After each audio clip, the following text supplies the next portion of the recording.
한국의 이 저자 이 정채봉 씨가 쓴 수필집에 이 만남이라는 그런 글이 있습니다. 근데 이 수필집에서 만나는 말하는 이 만남이라는 것은 우리의 인생 가운데 세 가지의 그 만남이 있다라고 해요. 바로 첫 번째는 생선과 같은 만남. 어떤 만남이요? 생선과 같은 만남. 두 번째로는 꽃과 같은 만남. 어떤 만남이요? 꽃과 같은. 그리고 나머지 세 번째는 바로 손수건 같은 만남이 있다라고 얘기합니다. 여러분은 어떤 만남이 되기를 원합니까? 생선, 꽃, 손수건. 여기서 말하는 이 생선과 같은 이 만남이라는 것은 이 만나기만 하면 그 만남 가운데 비린내가 나는 그 만남이라는 거예요.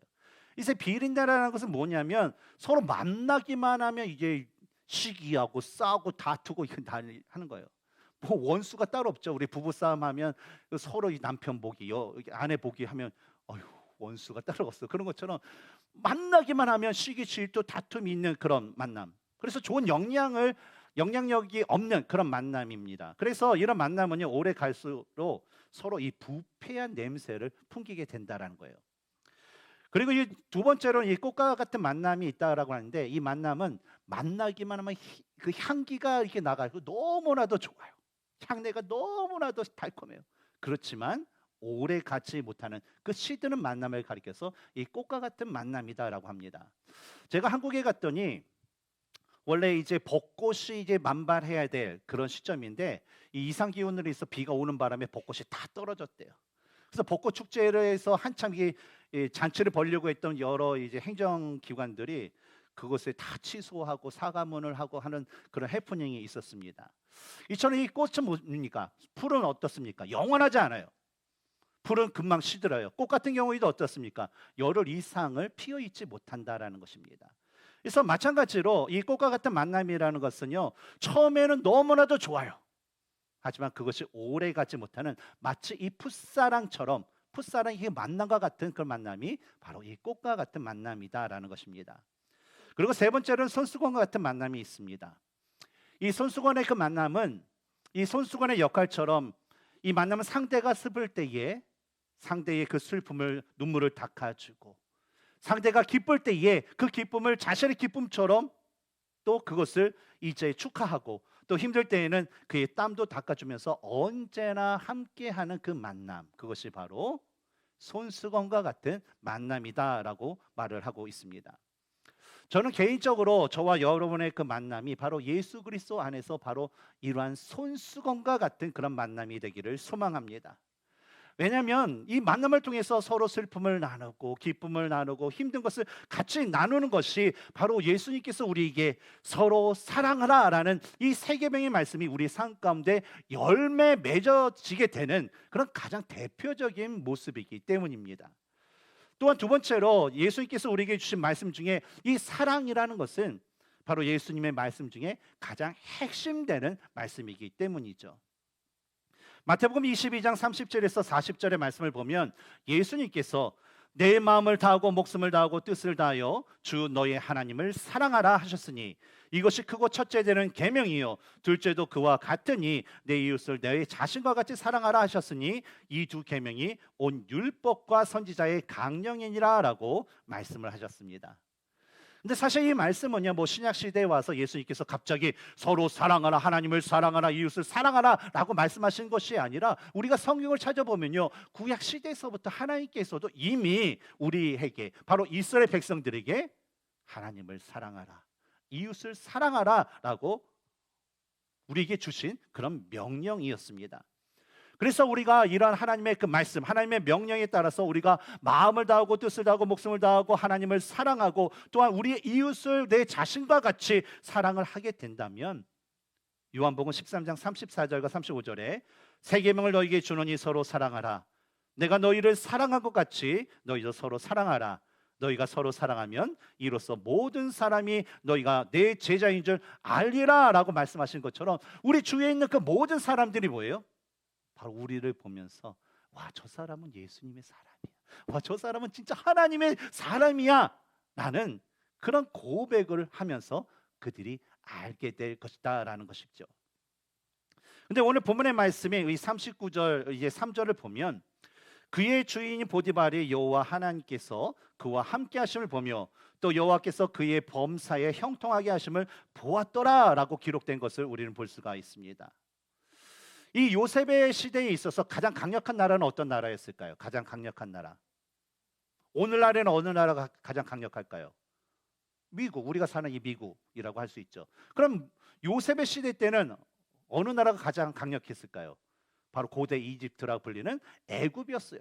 바로 이 애굽이 나라는 아주 강력한 군사력을 가지고 있었을 뿐만 아니라 또한 가장 많은 우상 숭배를 하는 나라이기도 하였습니다. 이 우상 숭배가 얼마나 많았던지 애굽 사람들은요, 자신이 살아가는 모든 삶이요 수많은 신들에 의해서 이끌려가고 인도되고 그것이 모든 것이 다 형성된다라고 믿었습니다. 그래서 모든 동물들이 그들에게 있어서는 신의 대상이었어요. 그리고 심지어는 그들이 하는 어떤 공기와 습기와 그리고 땅과 물과 같은 그 자연 그 모든 것들도 그들에게 있어서는 자신들이 믿어야 할 그런 신의 대상이었다라는 것입니다. 근데 이런 강력한 나라 그리고 많은 그 잡신들을 섬기는 그런 그 나라에서 왕의 곁을 지키고 있었던 친위대장, 즉 왕의 그 경호를 담당했던 대장의 직분을 가지고 있던 이 보디발이 이 요셉을 보면서 뭐라고 얘기해요? 바로 이 사람은 저 요셉은 하나님의 사람이다라는 것을 알았다라는 것에 우리는 주목을 할 필요가 있습니다. 우리가 너무나도 잘 아는 이 요셉의 이야기를 보면 요셉은 12 형제들 중에 몇째요? 11번째로 그냥 단순히 아버지 야곱의 가장 사랑했던 아내 바로 라헬의 아들이다라는 그 이유만으로 그는 아버지의 사랑을 독차지했던 그런 아들이었습니다. 그리고 17세에 천부지였던 이 요셉이 하나님으로부터 꿈을 이제 계시받았지만 그 꿈을 자신의 그 자랑으로 삼아 이야기했다가 형제들에게 그냥 미움을 삼아서 어때요? 그냥 껴주지도 않고 이게 보기만 하면 쳐다보지도 않고 심지어는 노예 상인에게 팔아서 결국 어때요? 애굽에 팔려온 아주 불쌍하고 평범한 그 젊은 노예로 전락하게 되었다는 것이죠. 근데 우리는 이런 과정 가운데 우리는 요셉을 보고 보디발이 그를 향하여서 하나님의 사람이라고 인정했다라는 것에 우리는 집중해 볼 필요가 있어요. 여러분 이것이 얼마나 대단한 일인가요? 만약에 우리 지금 이제 캐롤턴에 여러 정치인들 있고 만약에 우리 미국의 그 나라에 만약에 그 바이든 대통령이 딱 어느 날 와서 여러분에게 당신은 진짜 하나님의 사람이다라고 인정을 한다면 어떤 느낌이 들겠어요? 별 감각이 없으신가요? 아니 그런 분들이 시장이든지 주지사든지 와서 딱 보더니 나를 보더니 저한테 신 목사님 당신 진짜 하나님의 사람 같아요. 그러면요 저는 기분이 너무 좋을 것 같아요. 아멘. 그렇죠? 감사합니다. 네. 지난 시간에 우리가 하나님의 자녀와 예수님의 자녀들이 가진 두 가지 호칭이 있었다라는 것에 대해서 한번 나눈 적이 있습니다. 첫 번째 호칭은 바로 제자라는 호칭이었어요. 여러분 이 제자라는 호칭은 어떻게 주어진 것이라고 나눴나요? 누가 누구에게 준 거예요? 예수님께서 자신의 그런 제자로 자신의 그런 사람으로 택한 사람을 가리켜서 제자다라고 얘기하신 것이 바로 제자라는 호칭입니다. 또 하나의 호칭이 있죠. 그리스도인이라는 거예요. 그리스도인은 누가 누구에게 준 호칭입니까? 믿지 않는 자들이 예수님의 제자들이 예수님처럼 살아가는 모습을 보고 비아냥거리면서 부르던 것이 뭐예요? 그리스도인이라는 거예요. 그래서 오늘날에는 그 비아냥거리면서 그리스도인들을 가리켜서 예수님의 제자들을 가리켜서 부르는 호칭이 뭡니까? 예수쟁이. 아우 저 예수쟁이. 가끔가다 이게 시애틀이나 그런 데 보면 이제 불신자 예수 천당 불신자고 이렇게 팻말 들면서 이렇게 할 때 그 사람들이 그러잖아요. 저 예수쟁이들. 근데 그런 것들이 당시에는 그리스도인이라는 그런 호칭이었다라는 거예요. 그래서 세상적으로 그리스도인이라는 그 호칭은요 조롱과 멸시의 그 이름이었지만 바로 주님 안에서 신앙적으로서는 바로 예수님의 그 모습대로 바로 예수님 믿는 믿음대로 살아가는 자만이 받을 수 있는 그런 호칭이 뭐예요? 바로 그리스도인이라는 그런 호칭이기 때문에 상당히 영광스러운 이름이었다라는 것입니다. 그렇다면 한번 자신의 그 모습을 되돌아보면서 우리는 이런 질문을 해볼 필요가 있어요. 과연 나는 그리스도인으로서 다른 믿지 않는 사람, 내 주위에 있는 사람들이 볼 때에 내가 그리스도에서 올바른 삶을 살아가고 있을까라는 그 질문을 한번 스스로에게 우리가 던져볼 필요가 있습니다. 여러분, 오늘날 우리들은요, 이 요셉의 그 상황과 환경보다도요 더 훨씬 좋은 환경 가운데 살아가고 있습니다. 요셉과 비교해 볼 때 우리에게 있는 게 뭐예요? 그런 노예였기 때문에 자유가 없었어요. 하지만 우리는 자유가 있어요. 그 당시에는 어때요? 신분적인 차별이 있지만 오늘날 우리는 신분적인 차별이 있어요, 없어요? 우리 차별이 없어요. 그래서 얼마든지 자신이 원하는 것을 할 수 있는 삶을 살아가는 것이 바로 오늘날 우리가 느끼고 우리가 즐기고 우리가 생활하고 있는 오늘날의 세상이라는 것입니다. 그런데 그렇다면 우리가 가진 믿음의 모습은 어떨까요? 여러 가지 역경이 있겠죠. 여러 가지 어려움이 있겠죠. 하지만 그런 모든 그 과정 가운데, 모습 가운데 우리가 가진 믿음의 모습의 결과는 무엇일까요?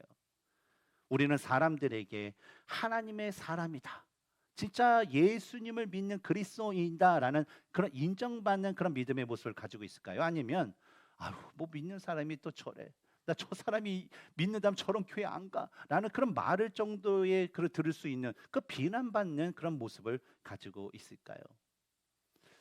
저는요, 저와 여러분의 삶이요 바로 하나님뿐만 아니라 여러분의 주위에 있는 모든 사람들에게 와, 저 사람은 그리스도인이야, 저 사람은 진짜 예수님의 제자야, 내가 저 사람이 다니는 교회라면 내가 믿고 갈 수 있어 라는 그런 인정받는 믿음의 삶을 사시기를 주님의 이름으로 축원합니다. 오늘 이 시간에 우리 요셉의 모습을 한번 살펴보면서 상황과 환경과는 상관없이 흔들리지 않는 그 온전한 믿음의 사람, 즉 하나님의 사람이 되기 위해 가져야 할 모습이 어떤 모습인지, 어떤 삶을 살아야 될지에 대해서 여러분과 함께 나누기를 원합니다. 첫 번째로 우리 본문을 통해서 요셉은요, 삶 가운데 그치지 않는 예배를 통해서 하나님께서 그와 함께 하신다라는 것을 우리는 기억해야 할 것입니다. 본문 2절을 보면 이 9절에는 3개의 문장으로 구성이 되어 있습니다. 그래서 영어 성경의 NASB 그 버전을 보면 그것을 더욱더 잘 알 수 있는데, 뭐냐면 이 세 문장이 순차적으로 so 그리고 and라는 그 접속사를 사용하면서 이 세 가지의 그 문장이 이어져서 2절을 구성하고 있다는 거예요. 그래서 쉽게 얘기하자면 하나님께서 요셉과 함께 하시기 때문에 요셉이 형통한 자, 즉 뭡니까? 형통한 자라는 게 뭐예요? 요고서 1장 8절의 말씀도 있잖아요. 여호와의 말씀 우리가 항상 지켜 행하면 뭐예요? 너희에게 평탄하게 될 것이고 내가 뭐라고 했어요? 형통하리라 라고 했잖아요. 형통하는 건 뭐예요? 내가 하는 것마다 잘 되는 거예요. 승승장구하는 거예요. 예, 얼마나 좋습니까? 그리고 요셉이 형통한 자가 되어서 친위 대장 보디발의 집에 머물게 되었다라는 그런 뜻입니다. 요셉은요, 노예 신분이었기 때문에요, 뭐 별도의 시간을 내서 하나님께 예배 드린다, 뭐 별도의 시간을 내서 뭐 기도를 한다라는 것은요 그냥 상상도 못할 일이었어요. 제가 맨 처음에 군대에 입대해가지고 이 논산 4주 훈련을 받고 상무대라는 곳에 가서 이제 기갑 학교에 갔습니다. 거기서 이제 하는데 첫 주에 갔더니 주일날 분명히 종교생활을 해야 되는데 종교생활 안 보내주는 거예요. 그러면서 집합 그러더니 삽 들고 저 연병장에 그 돌을 고르는 작업을 시키더라고요. 그래서 저 교회 가야 되는데요, 그랬다가 한 뒤지게 맞을 뻔한 그런 일이 있었습니다.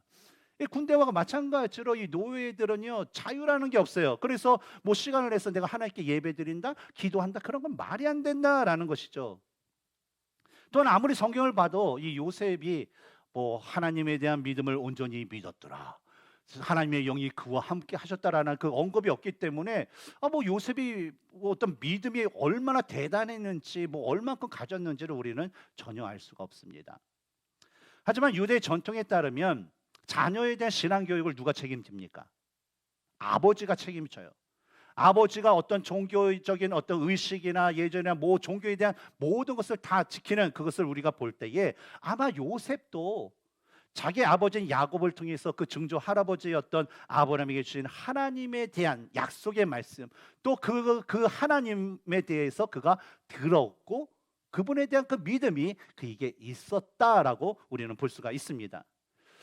물론 그가 노예로 팔려 떠돌아다니다가 이 애국까지 도착하기까지 솔직히요 많이 한탄도 하고 원망도 했고, 아우 도대체 내 신생 내 팔자는 왜 이럴까라고 하면서 그냥 원망도 많이 했을 거예요. 그러나 이 자신의 삶의 저주와 한탄 가운데 그는요 중저부였던 아브라함의 하나님, 또 할아버지였던 이삭의 하나님, 그리고 자신의 아버지였던 그 야곱의 하나님에 대한 그 믿음을 점점 그는 회복하게 되었고, 그래서 노예의 삶 가운데서도 더욱더 그 하나님을 의지하는 그 삶을 그는 계속적으로 이어갔다라는 거예요. 그래서 노예 생활, 그 노예로 끌려가면서 그 걸어 다니면서도, 노예 생활을 하면서 그 잠시 쉬는 그 시간에서도, 또 노동으로 힘드는 그런 과정 가운데서도 그는요 삶 가운데 하나님께 기도하고, 하나님 내 삶을 인도해 주세요. 하나님 내가 지금 처한 것이 나는 이해가 되지 않지만 하나님께서 분명히 저에게 대한 뜻이 있을 거예요. 하나님 나를 구원해 주세요 라는 그 모든 그 소망의 그 기도, 그 예배의 그 고백을 끊이지 않게 그는 드렸다라는 것입니다. 그래서 하나님이 끊임없는 믿음에 대한 시험과 확인을 통하여서 아브라함과 함께 하셨듯이 바로 그의 증소자였던 이 요셉의 삶에서도 바로 요셉이 겪은 모든 여정의 그 과정을 통해서 하나님께서 함께 하셨다라는 것입니다. 갈라디아서 3장 6절에서 9절을 보면 아브라함이 하나님을 믿음에 그것을 그에게 의로 정하셨다 함과 같으니라. 그런즉 믿음으로 말미암은 자들은 아브라함의 자손인 줄 알지어다. 또 하나님의 이방을 믿음으로 말미암아 의로 정하실 것을 성경이 미리 알고 먼저 아브라함에게 복음을 전하되 모든 이방인이 너로 말미암아 복을 받으리라 하였느니라. 그러므로 믿음으로 말미암은 자는 믿음이 있는 아브라함과 함께 복을 받느니라라고 말씀합니다. 바로 사도 바울은요 하나님을 믿는 그 믿음을 가진 그 모든 자들이 바로 아브라함의 아들이요 아브라함이 받은 언약의 축복을 함께 누릴 자다라고 말씀을 하고 있다는 거예요. 즉 무엇입니까?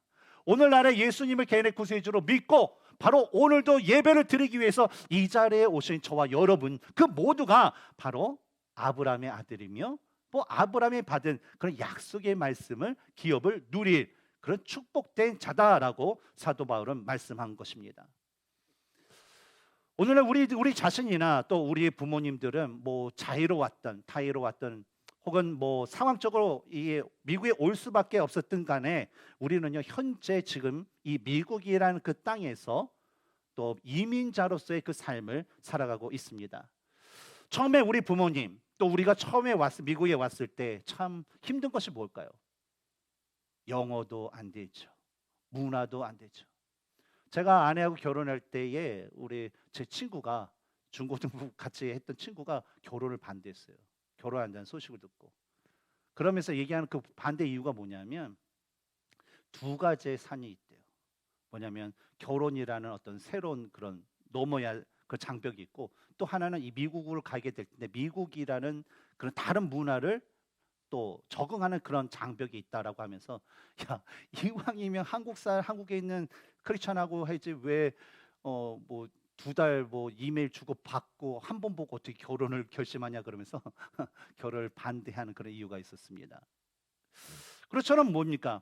처음에 이민을 왔을 때 뭐 언어적인 것, 문화적인 것 그것이 적응되지 않았는데도 불구하고 어떻게 해서 내 가족을 먹고 살리기 위해서 내 자녀들을 또 제대로 가르치고 잘 살게 하기 위해서 그냥 물불 가리지 않고 그냥 꾸준히 마다하지 않고 열심히 일을 했을 거예요. 그래서 우리 집사님들하고 이렇게 얘기를 해보면 목사님 제가 이민 생활에 제 이야기 자서전을 쓰게 되면 장편 소설이 됩니다라고 말하시는 분들이 많은 것처럼 아주 그런 일들이 많아요. 그래서 때로는 그런 일을 하다 보니까 노예 같은 대우를 받으면서 말 한마디도 못하고 그저 오랫동안 그냥 견뎌야만 했고, 또 사람들에게 무시를 당하고 심지어는 주위 동료들에게 무시를 당하여서 자존심마저 무너진 적이 한두 번이 아니었을 거예요. 그리고 다 그만두고 다 포기하고 싶을 때도 한두 번이 아니었지만 어때요? 그것을 이기면서 살아갔을 거예요. 어쩌면 지금 이 순간에도 이러한 어려움과 고통을 겪고 있는 우리 이민자, 우리 성도님들이 계실 줄도 모르겠습니다. 근데 여러분 우리가 하지만 기억해야 될 것은 뭐냐면 우리가 아무리 여러 가지 어려운 상황과 어려운 여건이 있더라도요 하나님께서는요 당신의 자녀인 바로 우리 믿음의 우리 사람들에게 바로 하나님을 믿는 자로서 가져야 할 어떤 믿음과 하나님의 자녀로서 가져야 할 그 믿음의 그 태도에 대한 올바른 그 모습을 요구하신다라는 것입니다. 사도 바울은 로마서 5장 3절과 4절에서 우리가 환난 중에도 즐거워하나니 이는 환난은 인내를, 인내는 연단을, 연단은 소망을 이루는 줄 알미로다라고 말씀하셨고, 고린도전서 10장 13절에 사람이 감당할 시험 밖에는 너희가 당한 것이 없나니라고 말씀을 하셨습니다. 결국 무슨 말씀입니까? 하나님께서는요, 우리가 믿음의 삶을 살아갈 때 우리가 당하는 그 모든 역경과 모든 어려움 가운데 우리가 그것을 인내로 견딜 때에 모든 것을 견딜 수 있도록 해주시고요, 우리가 그것을 견디는 그 순간에 우리가 바라봐야 할 소망을 우리에게 주신다라는 그런 말씀입니다. 그래서 우리가 어려운 삶의 환경에 처할지라도 우리가 그 상황 속에서 계속적으로 우리는 하나님의 뜻을 찾아야 되고, 우리는 하나님의 이름을 고백해야 되고, 바로 하나님이 기뻐하시는 그 삶을 우리는 날마다 살아갈 수 있도록 최선을 다하는 그런 모습을 가져야 될 것입니다. 우리 삶 가운데서 하나님께서 함께하려는 그 노력이 있고, 우리가 함께 하나님과 함께하는 삶이 우리의 삶이 될 때에 바로 세상 사람들이 말하는 그리스도인이 왜 저래? 오늘날 교회가 왜 저래? 라는 그 비아냥의 그 모습이 바로 과연 저 사람은 그리스도인이구나, 바로 저 사람은 하나님의 자녀이구나 라는 그 고백으로 그들의 입술의 고백이 변화될 줄 믿습니다. 그치지 않는 예배의 삶을 통해서 하나님과 함께하는 그 축복이 여러분의 삶까지 주어지기를 주님의 이름으로 축원합니다. 두 번째로 우리가 본문을 통해서 볼 수 있는 것은 요셉은요, 삶 가운데 그치지 않는 성실함을 통해서 하나님께서 함께 하셨다라는 것을 우리는 기억해야 합니다. 요셉이 어렸을 때 입었던 옷은 어떤 옷인가요? 채색 옷이었어요. 근데 그 채색 옷은 사람들에게 어떤 옷이었나요? 바로 그런 미움, 불편한 그런 대상이었습니다. 그러나 오늘 이 본문에 나오는 이 요셉의 옷은 무슨 옷일까요? 바로 노예의 옷이었어요. 낡고 더럽고 별 볼 일 없는 옷. 하지만 요셉이 입은 노예의 옷은요, 모든 사람에게 존경의 대상이 되는 옷이 되었습니다. 왜냐하면 요셉은요, 뭐 하나님께나 또 그의 주인에게나 또 그의 주위에 있는 모든 사람에게 최선을 다하는 성실함을 그가 갖고 있었기 때문이라는 거예요. 뭐 가게에서나 회사에서나 여러 해 동안 이제 사회생활을 하면서 사람들을 고용해 보기도 하고 부려보기도 하고 또 이렇게 생활을 하다 보면요, 어느 순간서부터 사람을 딱 보면 몇 마디 딱 이렇게 나누고 또 하루 이틀 한번 겪어보면요, 아, 이 사람이 어떤 사람이 성실한 사람인지 믿음직한 사람인지를 충분히 알 수 있는 어떤 그런 뭐 시각이, 그런 것이 이제 열리게 됩니다. 저도 미국에 와서 뭐 15년, 16년 동안 계속적으로 일도 하고 뭐 매니저로도 일하고 슈퍼바이저도 일하고 뭐 인플로이로도 일하고 뭐 여러 가지 일을 하다 보니까 어느 정도 순간에는 와, 저 사람하고 같이 가야 되나 말아야 되는가가 탁 나와요. 아, 이 사람은 계속 가야 되겠구나. 아, 이 사람은 거기까지만 내가 기대를 해야 되겠구나. 아, 이 사람 빨리 정리해서 빨리 다른 사람을 구해야 되겠구나 라는 그런 이제 시각이 이게 열리게 돼요. 근데 그런 생각을 갖고 사람들을 이렇게 바라보는 그 와중에 문득 저의 마음 가운데 드는 생각은 과연 그럼 나는 어떨까라는 거예요. 다른 사람한테. 분명히 나도 다른 사람을 보면 그렇게 판단이 되는데 과연 다른 사람이 나를 볼 때는 어떨까라는 그런 질문이 생기면서 섬찟하더라고요. 그러면서 저는 내 자신이 다른 사람이 보기에도 진짜 성실하고 믿음직한 사람이 되어야 되겠다라는 그런 생각이 들었어요. 그래서 나름대로요, 그래도 내가 다른 사람이 아니라 난 그리스도인이잖아, 나는 전도사잖아, 나는 목사잖아 라는 그런 것에서 아주 최선을 다해서 제가 일하는 곳에서 일을 하곤 하였습니다. 왜냐하면요, 세상 사람들은요, 이 그리스도인들이요, 조금이라도 불성실한 그 모습을 보일 때요, 그 그리스도인 한 사람뿐만 아니라 그 사람이 있는 하나님의 이름을요, 자신의 그 조롱거리와 비난거리로 하나님의 이름을 만들기 때문입니다. 그래서 저는 일을 할 때마다 이러한 기도를 매번 한 적이 있어요. 딱 가면 처음에 갈 때 그 비즈니스 가면 이러잖아요. 뭐 뷰티 서플라이 일하면 거기서 일하고, 뭐 신발 가게에서 일하고, 뭐 포딩 회사 가면 다 이러면서 뭐냐면 하나님, 저를 요셉과 같은 사람으로 만들어 주세요. 그래서 저를 통해서 이 비즈니스가, 이 사업체가 진짜 축복받을 수 있도록 도와주세요. 그래서 그 사람들이 하나님을 알지 못하면요, 이 축복을 통해서, 저를 통해서 하나님을 알게 해주세요라는 그런 기도를 하곤 하였습니다. 여러분의 삶에서도요, 좀 그런 모습이 있으면 얼마나 좋을까요? 여러분의 사업체에 들어가서 하나님, 저를 요셉과 같은 사람. 그래서 어떨 때는 하나님, 제가 요셉과 같은 사람이 될 수 없다면 요셉과 같은 사람 옆에 있게 해주세요라는 기도도 했어요. 그럼 뭐예요? 그 사람 통해서 나도 축복받을 수 있으니까 얼마나 좋아요. 왜냐하면요, 이 요셉의 성실함을 통해서 하나님께서는요, 요셉과 함께 하심으로 요셉은 물론 그 주위의 모든 것들에게 하나님의 그 축복을 더해 주셨기 때문입니다. 그렇다면 여러분, 요셉의 이런 삶이 요셉의 삶에 어떠한 영향을 주게 되었는지 여러분 기억하십니까? 성경을 보면요, 첫 번째로 요셉은요, 성실함으로 주인의 은혜를 받게 되었어요. 뭐 어디서 무엇을 하다 온 자인지는 아마 이 보디발은 알지 못했을 것입니다. 하지만 이 요셉이란 노예, 내 노예, 이 요셉이 보여준 성실함은요, 이 보디발에게 이 무한한 신뢰를 주기에 아주 충분했습니다. 그리고 이러한 신뢰에 대한 그 문제는요, 뭐 창세기 39장 22절과 23절에 나오는 그가 옥중에 갇혔을 때나, 또한 41장 38절에서 44절에 나오는 바로에게 픽업되어서 또 이 애굽의 총리가 되었을 때 이 바로와 그의 신하에게도 미치는 동일한 그런 영향을 끼치게 되었습니다.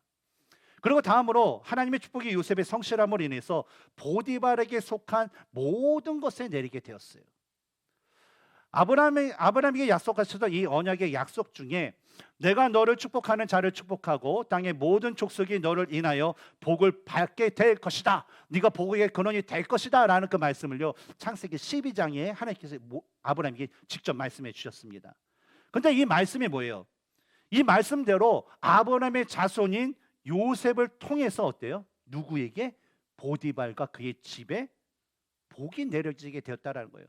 바로 그의 주변의 모든 것들이 하나님의 복을 받았다라는 것입니다. 그리고 세 번째로 어떤 영향이 있냐면, 요셉은요, 성실함으로 인해서 자유한 삶을 살았어요. 요셉의 성실함은요, 그의 주인 보디발에게 신뢰를 주기에 충분했어요. 그래서 요셉이 하는 일마다 주인이 어떻다고 했어요? 전혀 의심을 하지 않았다고 해요. 요즘 일을 하다 보면, 제가 일했던 뷰티 서플라이에 보면 뭐 사장님이 이렇게 자주 오진 않아요. 그러나 뭐 경찰관, 미국의 경찰관처럼 계속 CCTV를 통해서 보고 있어요. 그래서 일을 하지 않고 잠시 5분, 10분 막 서로 얘기하면 전화가 와요. 일하지 않고 뭐 하고 있냐고. 그러면서 뭐 사투리를 섞어가면서 막 하는데 너무 힘들어요. 근데 이 요셉 같은 경우는 어때요? 노예인데도요, 그 주인이 그가 하는 일 모든 것을 의심치 않았대요. 그냥 자기의 음식 빼고는 그가 하는 이 모든 것들에 관여를 하지 않을 정도로 아주 뭐예요? 그를 신뢰했다는 거예요. 그러니까 어때요? 이 요셉은요, 그 노예들 중에서요, 가장 영향력이 있는 자유인과 같은 그런 노예가 됐어요. 집사장이 됐죠. 그래서 어때요? 비록 노예였지만 이 보디발의 그 집에서, 보디발의 영향력이 있는 곳에서 그는요, 자기가 가고 싶은데 아무 데나 갈 수 있었고, 자기가 하고 싶은 걸 다 할 수 있는 그 자유함을 얻는 그런 축복을 얻게 되었다라는 것입니다. 요셉의 가진 이 성실함으로 그에게 내려진 이 영향력처럼 우리 믿음의 자녀로서 우리가 소유해야 될 것은 바로 이러한 성실함이라는 것입니다. 로마서의 말씀에도 세상의 권력에 우리로 하여금 순종하라라고 말씀하신 것처럼, 우리가 어디에 있든지, 우리가 누구를 우리가 섬기든지 우리가 가져야 될 것은 바로 성실함이라는 거예요. 누가복음 16장 10절에 지극히 작은 것에 충성된 자는 큰 것에도 충성되고 지극히 작은 것에 불의한 자는 큰 것에도 불의하니라 라고 말씀하고 있습니다. 요셉은요, 노예로서 해야 할 아주 더러운 일, 힘든 일, 추한 일, 그리고 기타 아주 자질구레한 일, 그 모든 것을 해야만 했어요. 근데 노예의 입장은 뭡니까? 우리가 점원으로 일하면 주인들이 왜 닥달을 해요? 왜 일을 하고 왜 감시 카메라를 쳐다보고 그럽니까? 그렇지 않으면 일을 안 하는 것이 일반적인 그런 일꾼들의 모습이기 때문에 그래요. 그 노예들 같은 게 어때요? 주인의 눈치를 보면서 조금 쉬는 게 더 좋아요? 아니면 눈치에 상관없이 죽도록 일하는 게 노예에게 좋아요? 쉬는 게 좋아요. 예. 근데 이 요셉은요, 주인이 보나 보지 않든지 더러운 일인지 추한 일인지 아주 자질구레 하는 일인지 이 모든 것에 아주 충성하게 성실하게 충성함으로 인해서 바로 하나님께서 그와 함께 하시고 또 함께 하심을 바로 이 주인 보디발이 알게 되었다라는 것이죠. 결국 모든 일에 충성스럽게 임하는 그의 모습을 통해서 세상 사람들은요, 그가 진정한 하나님을 믿는 자로 인정하고 그를 칭찬하였습니다. 그래서 요셉은요, 이방 사람들 가운데서 또 낯선 외국에서도 바로 그것의 복의 근원이 되는 하나님의 사람이 되었다라는 것입니다. 사랑하는 성도 여러분, 여러분에게는 작은 것에 충성할 수 있는 그런 성실함이 여러분에게 있으십니까? 여러분에게는 하나님을 믿는 사람으로서 세상이 인정해 주는 그런 성실함이 여러분에게 있으십니까? 주님의 이름으로 여러분에게 권면하건대 여러분 그러한 성실하심을 소유하시기 바랍니다. 하나님은요, 우리를 훈련시키기 위해서 우리가 해야 할 일과 또 우리가 순종해야 할 그 사람을 주십니다. 그리고 우리에게 주어진 일들을 우리가 성실하게 하고 복종해야 할 사람들에게 우리가 성실하게 순종을 할 때에 주위의 세상 사람들이 마음을 열고 하나님을 다음과 같이 고백을 할 거예요. 바로 그를 보니 역시 그가 믿는 하나님은 살아계시는구나, 그런 진정한 하나님의 사람이었구나라는 그 고백이 바로 믿지 않는 자들의 입술을 통해서 고백되어지게 될 것입니다. 마태복음 25장 21절에 그 주인이 이르되 잘하였도다 착하고 충성된 종아, 내가 작은 일에 충성하였음에 내가 많은 것으로 내게 맡기리니 내 주인의 즐거움에 참여할지어다 라고 말을 합니다. 하나님은요, 우리를 세상 가운데 세우기 전에 반드시 우리를 시험을 하십니다. 여러분이 믿음이 자라고 성숙될 그때에 우리 교회가 더욱더 믿음 가운데 성장하고 성숙할 때에 분명히 하나님은 우리를 시험하십니다. 우리의 환경을 통해서, 때로는 사탄을 통해서 우리 자신과 우리 교회를 시험하실 것입니다. 그러나 우리가 항상 붙들어야 할 말씀과 기도로서 믿음으로 그 모든 시험과 모든 역경을 우리가 이겨내고 통과될 때에 비로소 우리는 하나님께서 우리를 위해서 예비해 주신 그 축복의 잔치에 온전하게 참여할 수 있을 것입니다. 그치지 않는 예배와 성실함으로 살았던 요셉을 통하여서 보디발이 하나님의 사람아 라고 고백하여 안 것처럼 우리 삶에서도 그치지 않는 예배와 그치지 않는 그 성실함으로 우리 주의 모든 사람들이 우리를 통하여서 하나님을 고백하고 하나님께 나아올 수 있는 놀라운 축복의 역사가 이루어지기를 주님의 이름으로 축원합니다. 함께 기도하겠습니다.